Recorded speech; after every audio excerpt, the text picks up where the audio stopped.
Hello students, welcome to Abhigyan mission. देखिए अपने हम लोगों ने क्या है आईसीएसई जो क्लास 6 की ना हिस्ट्री का जो सीरीज चल रही है ना, उसमें हम लोगों ने चैप्टर 1 कंप्लीट कर लिया है मेसोपोटामियन सिविलाइजेशन, और चैप्टर 2 का पार्ट 1 भी कंप्लीट कर लिया है इजिप्शियन सिविलाइजेशन। जिसमें हम लोगों ने क्या है पढ़ा था कि इन्फ्लुएंस क्या था रिवर नाइल का इस सिविलाइजेशन पर और इसके कौन कौन से कैरेक्टरिस्टिक्स थे। पार्ट 2 आज इसी का है, इजिप्टियन सिविलाइजेशन का, और इसमें हम देखेंगे कि अचीवमेंट्स क्या क्या थी इजिप्शियन सिविलाइजेशन की और इस सिविलाइजेशन का डिक्लाइन कैसे हुआ। ठीक है, तो दोनों टॉपिक क्या है इसमें हम कवर करेंगे। ओके, ठीक है, जो आप लोग रेडी हैं, चलिए हम लोग स्टार्ट करते हैं आज का टॉपिक अपना। देखो, सबसे पहले जिनके अचीवमेंट में जो आता है वो आता है राइटिंग। जिस तरीके से हम लोगों ने मेसोपोटामिया में पढ़ा था ना कि उनकी जो राइटिंग थी, उन्होंने किस डेवलप की थी एक राइटिंग, उसे क्या बोलते थे, क्यूनिफॉर्म स्क्रिप्ट। ठीक है, तो ऐसी इनकी जो राइटिंग थी इन्होंने डेवलप की थी एक फॉर्म ऑफ राइटिंग जिसे हम लोग बोलते हैं हेरेरोग्लाइफिक।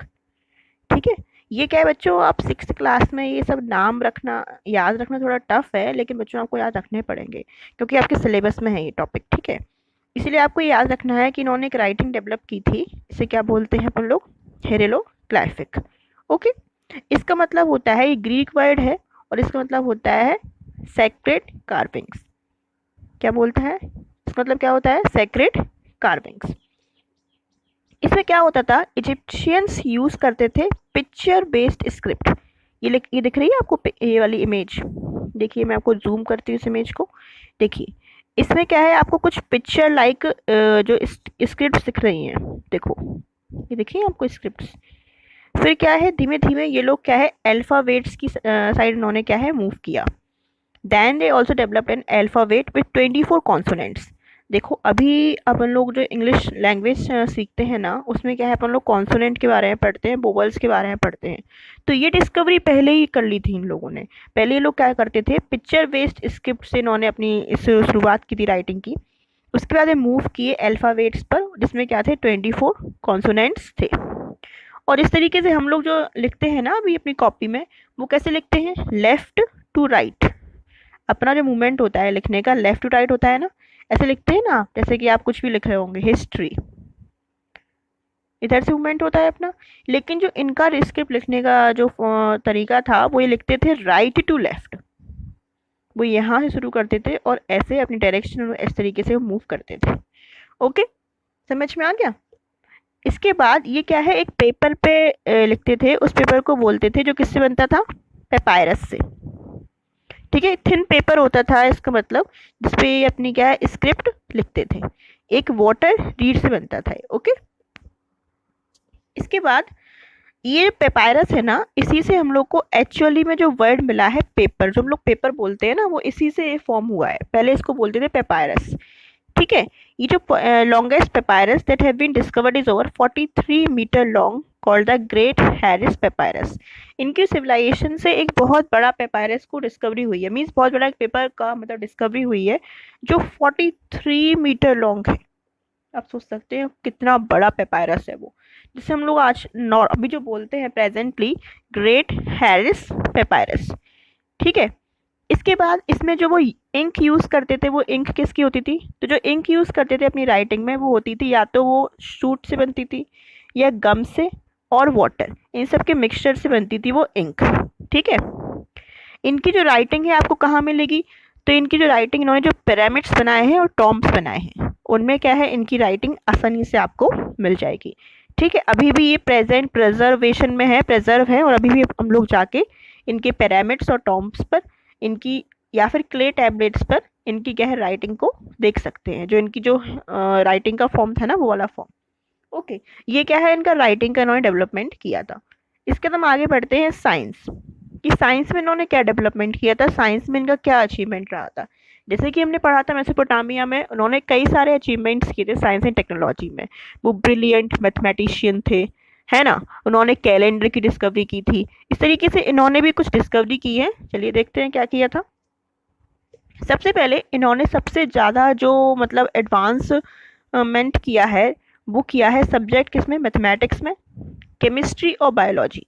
3 सब्जेक्ट्स में इन्होंने बहुत सारे डिस्कवरीज की नई नई। इसके अलावा एस्ट्रोलॉजी भी ये लोग क्या है जानते थे। ठीक है, इसके बाद अब इसका इसका जो क्या मिलता है अपन लोग को, आप कैसे मानेंगे कि इन्होंने इसमें मतलब बहुत सारा अचीवमेंट किया इन फील्ड में। तो इसके क्या है, कई सारे एग्जाम्पल्स दिए गए हैं, जैसे कि जो इन्होंने पिरामिड्स बनाए थे ना, पिरामिड्स का शेप कैसा होता है, इस तरीके से होता है। ये क्या है, ऐसे होते हैं पिरामिड्स। ये तो ट्रायंगुलर शेप में होते हैं ये, या फिर रेक्टेंगुलर शेप में होते हैं। तो इसके लिए इनको नॉलेज चाहिए पड़ेगी ना मैथमेटिक्स की, कैलकुलेशंस की, किस तरीके से कौन सा स्लोप सरफेस किस तरीके से रखें, कौन सी एक्सिस रखें। It means they are aware of mathematical calculations and algebra. Okay, इसके बाद इन्होंने जो पिरामिड्स बनाए, उस ये इंडिकेट करता है कि इनको बहुत डीप नॉलेज थी किसकी, ज्योमेट्री की, क्योंकि ये सारे फिगर्स किस में आते हैं, ज्योमेट्री में ही तो आते हैं।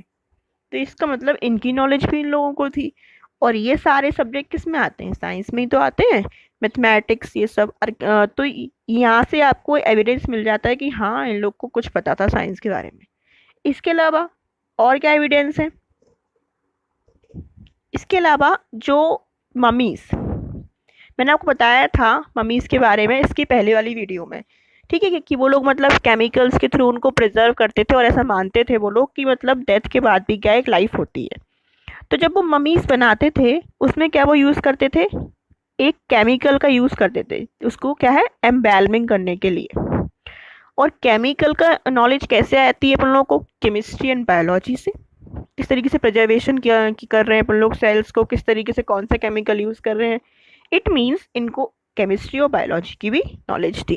तो ये सारे एविडेंस आपको बताते हैं कि साइंस की फील्ड में भी इजिप्शियंस लोग पीछे नहीं थे। इस सिविलाइजेशन में साइंस में भी कई सारे डेवलपमेंट हुआ। ओके, तो हमने क्या है, दो अचीवमेंट्स देख लिए। First in the form of writing, और दूसरा साइंस में इन्होंने कौन कौन सा डेवलपमेंट किया। ओके, इसके बाद आता है सोलर कैलेंडर। अभी हम लोगों ने वहाँ पे पढ़ा था मेसोपोटामियन सिविलाइजेशन में, उन्होंने कैलेंडर डिस्कवर किया था on the basis of phases of moon. बच्चों आप देख लेना उस वीडियो को, क्योंकि उससे क्या है, बहुत रिलेटेड है। अगर फर्स्ट चैप्टर आपका क्लियर हो जाएगा तो आप बहुत सारी नॉलेज सेकंड चैप्टर की इजीली आप समझ जाएंगे। ठीक है, तो उसकी मैं लिंक इसी वीडियो में डाल दूंगी, तो आप वहाँ से देख लेना आराम से जाके। और इसका पार्ट 1 की वीडियो में आप वहाँ पे इसको लिंक को भेज दूंगी। ठीक है, चलिए। तो सोलर कैलेंडर कैसे किया डेवलप इन्होंने, ये पहले ऐसे थे, इन्होंने क्या है डेवलप किया 365 डे सोलर कैलेंडर। आज भी अपनी जो 1 ईयर को हम लोग कितना मानते हैं, 1 ईयर में 365 डेज होते हैं, प्रेजेंट में भी सिचुएशन है ये।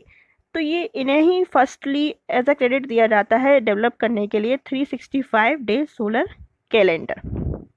ये किस पे बेस्ड था, ये एस्ट्रोनॉमिकल ऑब्जर्वेशंस पर बेस्ड था।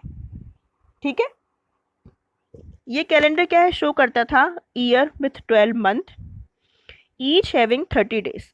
इस कैलेंडर में क्या शो होता था, 12 मंथ होते थे इसमें, और एक मंथ होता था कितने दिन का, 30 डेज के लिए। ठीक है, जो रिमेनिंग 5 डेज बचे हैं ना, वो उन्होंने उसको मतलब एज अ रख लिया था किसके लिए, रिलीजियस सेलिब्रेशन के लिए।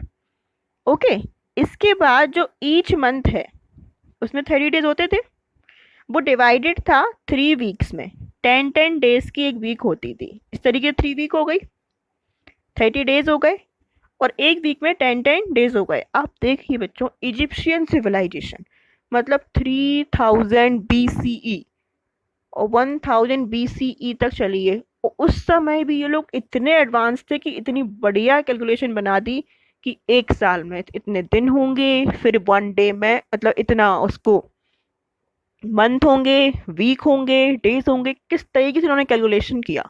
It means they have great knowledge of astronomical observations. Okay, ठीक है। इसके बाद इन्होंने क्या है, ये इन्होंने इम्प्रूवमेंट किया है, फिर इन्होंने डेवलपमेंट किया, किसका अचीव किया, एस्ट्रोनॉमी के फील्ड में भी। इन्हें स्टार्स और प्लैनेट्स की भी क्या है, बहुत अच्छी नॉलेज थी। ठीक है, इन्होंने एक एस्ट्रोनॉमिकल क्या है, चार्ट भी प्रिपेयर किया था।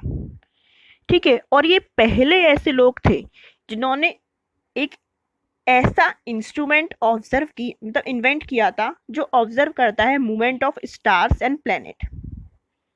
मतलब उस टाइम भी इन्होंने ऐसा इंस्ट्रूमेंट ऑब्जर्व कर लिया जो मूवमेंट ऑफ स्टार्स और प्लैनेट को ऑब्जर्व कर रहा है। Such a great Egyptians are. Okay, इसके बाद जो नेक्स्ट जो उसका जिनके अचीवमेंट आता है वो आता है आर्ट एंड क्राफ्ट में। ठीक है, ये इनका बहुत इंपॉर्टेंट अचीवमेंट है। ठीक है, ये इन्होंने ये भी कई सारे इन्होंने बढ़िया से मतलब आर्ट एंड क्राफ्ट को प्रोड्यूस किया है, जो बताता है कि इजिप्शियन के पास जो आर्ट की नॉलेज थी वो बहुत ज़्यादा थी, एडवांस नॉलेज थी इन लोगों के पास, हाई क्वालिटी नॉलेज। ठीक है, किस तरीके से थी देखते हैं। कई सारे हमें इसमें क्या है वो मिले हैं किसके एविडेंस कि यहाँ पे स्किल्ड वर्कर्स थे, कारपेंटर्स थे, गोल्ड स्मिथ्स थे, वीवर्स, स्कल्पचर्स, पॉटर्स और बहुत सारे लोग थे जो इसमें क्या है इस फील्ड में क्या है अपना काम दे रहे थे। ठीक है, इसके अलावा इसके क्या एविडेंस है कि इनके पास आर्ट एंड क्राफ्ट की बहुत अच्छी नॉलेज थी। आप ये पेंटिंग देखिए, ये जो स्कल्पचर बनाया है इन्होंने, देखिए ये इजिप्ट में एक जगह है, वहाँ पर ये स्कल्पचर अभी भी प्रिजर्व्ड है। देखिए किस तरीके से इसमें क्या है इन्होंने इसको प्रिपेयर किया है, सी द पोस्चर, किस तरीके से अरेंजमेंट किया है। मतलब ये दिखाता है कि हाँ ये लोग एक्सेलेंट स्टोन स्टैच्यूज बनाते थे। ठीक है, किंग्स के और गॉड्स के। और ये कौन बना पाएगा जिसके पास नॉलेज होगी, बेस्ट नॉलेज होगी क्राफ्ट की, आर्किटेक्चर की। और ये किसके द्वारा बनते थे, स्कल्पचर्स के द्वारा। इट मीन्स ये लोग मैग्निफिशियंट नॉलेज रखते थे इस चीज़ की। और उन्होंने magnificent temples with pillared halls भी क्या है बनाए थे। ठीक है, जो मैशॉन्स, मैशॉन्स मतलब जो मतलब वो जो लेबरर्स होते हैं ना, जैसे आप लोग आप घर बनाते हो तो सीमेंट डलवाते हो ना, तो वो एक मसाला टाइप बनाते हैं घर को बनाने के लिए। ऐसे उस टाइम जो मैशॉन्स होते थे वो कई सारी चीज़ों को मिला के बनाते थे वो मटेरियल। उसमें लाइमस्टोन होता था, सैंडस्टोन, ग्रेनाइट, एल्बस्टर, जिससे कि ये प्रोड्यूस होते जो जो बनता था ना मटेरियल, उससे हार्ड और ह्यूज स्टैचू बनते थे किसके, स्टोन टूल्स के, कॉस्मेटिक पैलेट्स के, बेसिस के, टॉम्स, टेम्पल्स। मतलब एक्सेलेंट एक्सेलेंट नॉलेज रखते थे ये लोग। ठीक है, और एकदम रियलिस्टिक और ब्यूटीफुल पेंटिंग्स भी क्या है इन्होंने बनाई थी।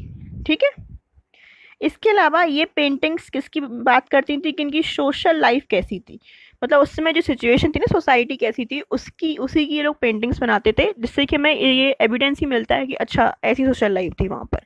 तो ये क्या इन्होंने अचीव किया किसमें, आर्ट एंड क्राफ्ट की फील्ड में। अब हम आगे बढ़ते हैं आर्किटेक्चर। ये सबसे ज़्यादा रिमार्केबल अगर उन्होंने कोई काम किया है ना तो वो आर्किटेक्चर में किया है। ठीक है, रिमार्केबल वर्क किया है इन्होंने आर्किटेक्चर में। इसमें क्या आते हैं, पिरामिड्स और स्फिनिक्स आते हैं।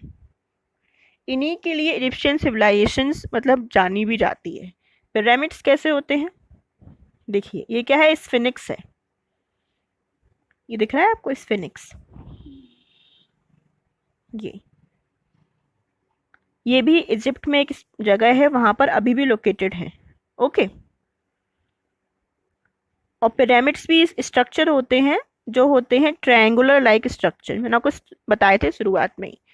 तो इन्होंने क्या किया, इन्होंने इसमें जो आर्किटेक्चर में सबसे ज़्यादा अच्छा काम किसमें किया है, पिरामिड्स बनाने में और स्फिनिक्स बनाने में। तो पिरामिड्स क्या होते हैं, pyramids are building of huge blocks of stone pile upon one another in a triangular shape.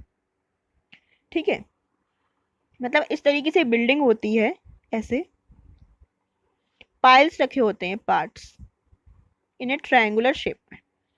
ठीक है, ये शो करती है कि इनके पास अमेजिंग स्किल थी, इंजीनियरिंग स्किल, कि किस तरीके से हम एक इसको अरेंज करें कि एक मतलब एक पर्टिकुलर एंगल बने और एक शेप बन के आए, ज्योमेट्रिकल शेप, ट्रायंगुलर शेप, जो आज तक प्रिजर्व है उस जगह पर। ठीक है, बड़े बड़े पिरामिड्स बनाए इन्होंने बहुत सारे इजिप्शियंस के लोगों ने। जैसे कि एक एग्जाम्पल मिलता है पिरामिड गीज़ा में। ठीक है, वहाँ पे स्फिनिक्स भी है और पिरामिड भी है जो सबसे बड़ा है अभी तक का, मैग्निफिसेंट पिरामिड है। अगर आप लोग कोई मौका मिले ना इजिप्ट जाने का तो ज़रूर देखिएगा वहाँ पे जाके। ठीक है, अब थोड़ा अपन और बात कर लेते हैं पिरामिड की। ये ह्यूज जो मॉन्यूमेंट्स हैं, ये क्या है, इजिप्ट की क्या है, अपनी धरोहर है। मतलब ये अपने लिए छोड़ गए हैं कि आप देखें, हमारी इसको प्रिजर्व करें और सीखें कि मतलब कितना ये लोग नॉलेजफुल लोग थे उस समय भी। ठीक है, पिरामिड्स बहुत बड़े बड़े मॉन्यूमेंट्स बनाए इन्होंने। और एक कहाँ बनाते थे, जो फराउस, मैंने बताया था आपको फराउस कौन होते हैं। Pharaohs is equal to king. Egyptian civilisation में किंग को ही फराउस कहा जाता है। जब फराउस की डेथ हो जाती थी तो उनकी डेड बॉडी के ऊपर ये पिरामिड्स बनाए जाते थे।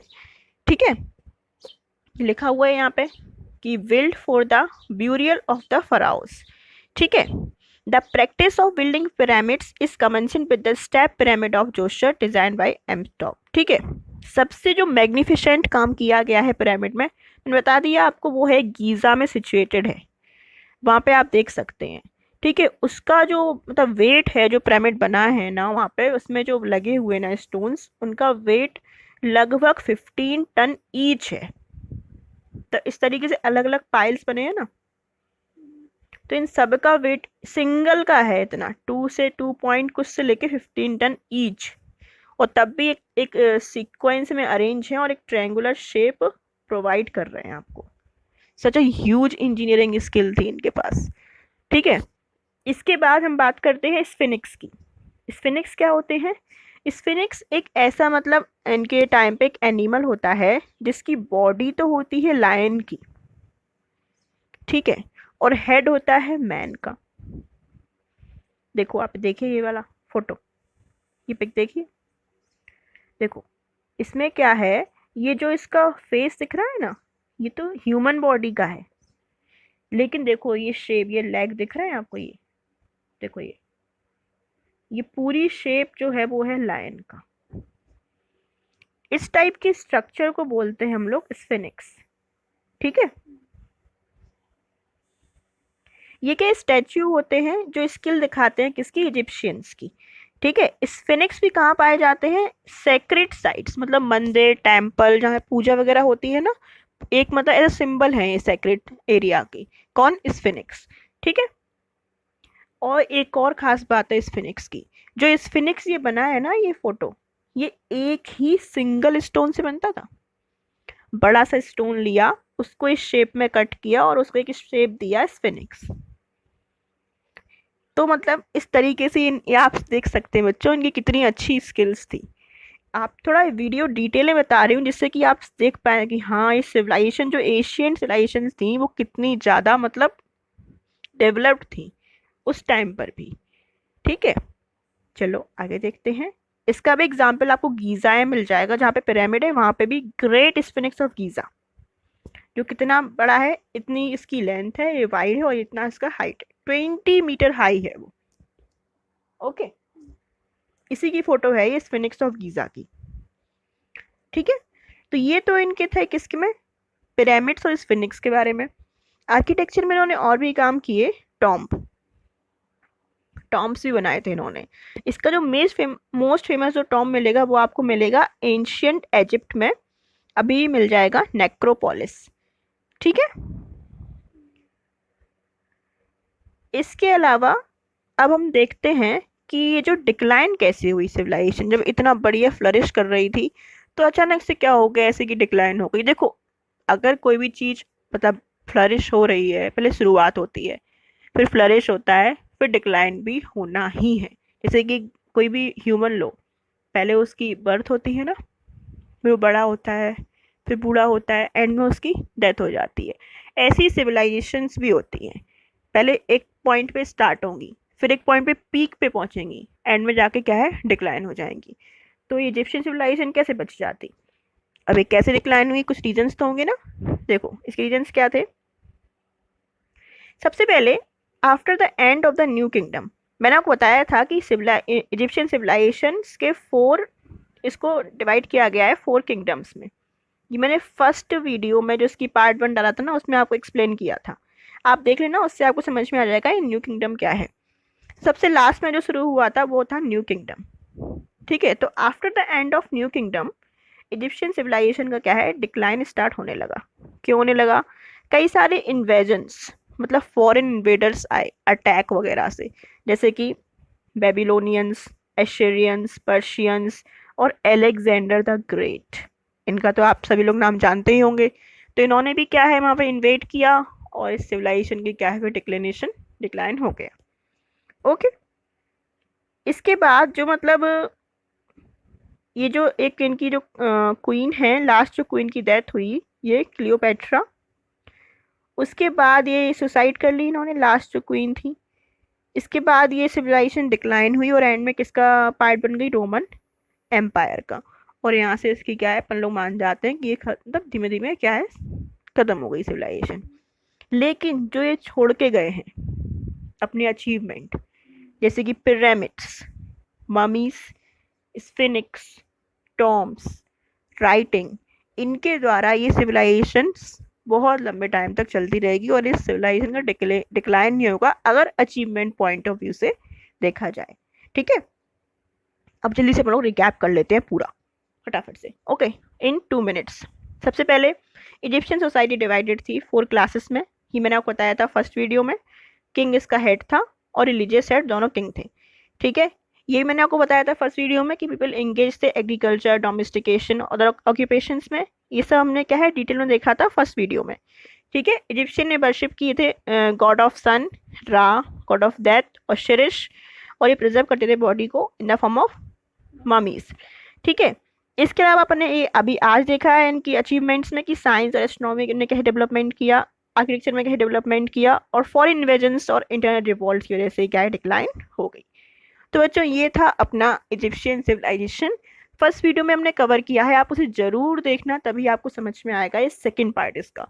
उसमें हमने इसका देखा है इंट्रो, इस सिविलाइजेशन का, नाइल का इम्पोर्टेंस क्या था, कैरेक्टरिस्टिक्स और फीचर क्या आते हैं सिविलाइजेशन के। इस वीडियो में मैंने कवर किया है अचीवमेंट एंड डिक्लाइन। ठीक है, आई होप आपको पसंद आया होगा, पसंद आया है तो प्लीज़ शेयर करना और सब्सक्राइब करना चैनल को, जिससे कि आपको सारा सिलेबस एक ही जगह मिल जाए। ओके, कल आपके लिए बढ़िया सी वीडियो लेके आऊँगी, इसका जो थर्ड चैप्टर है हड़प्पन सिविलाइजेशन, उसको हम अच्छे से पढ़ेंगे। ओके, स्टे सेफ और घर पे ही रहना। Thank you so much, thank you for watching.